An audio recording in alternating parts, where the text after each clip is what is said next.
sani a yau babu maraya sai rago. Shi dai arziki nufin Allah ne yau mun dago. Yarda ya so hakan yake yi a gurin sani na dora yarda ta.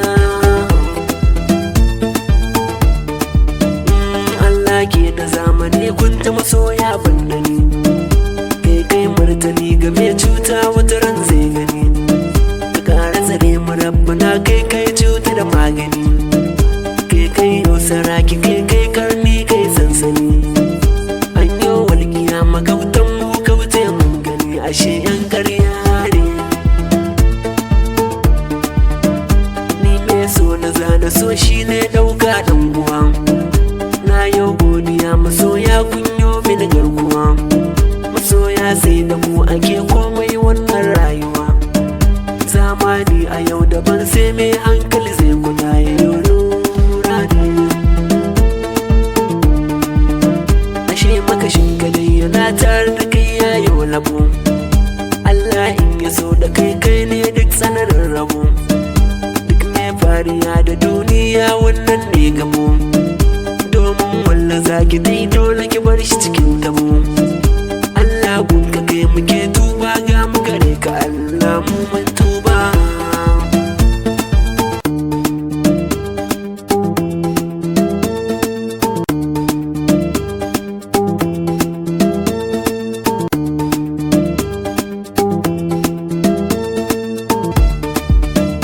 Komai na da lokaci wasu kaɗan suka san haka. Nasara kowa yana zama yin dace ya ɗaukaka. Kalubale akwai tari fannin ɗaukaka. Harshe na kaza ka kama gefen ka da yan baka. Jamil Inuwa mai wake ni na kuma masoya na.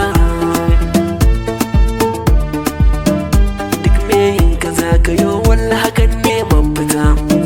Rashi na masoyi zafin ya ɗargar washin wuta. Masoya sai da ku kamar taurari ne da wata. In har ba a san ka kyale malan samu wata. Zama da masoya fi daɗi na gano kunta ne masoya. Gaskiya wanda duk ya damge shi za ya yi nasara. Alkawari mu zan murgewa tamkar tattabari. Masoya sai da ku kaɗai zan yi har na fahari. Sabo banda shi na ji daɗi ai shi ne gari. Komai na da lokaci sai miyo haƙuri zama da junanmu masoya.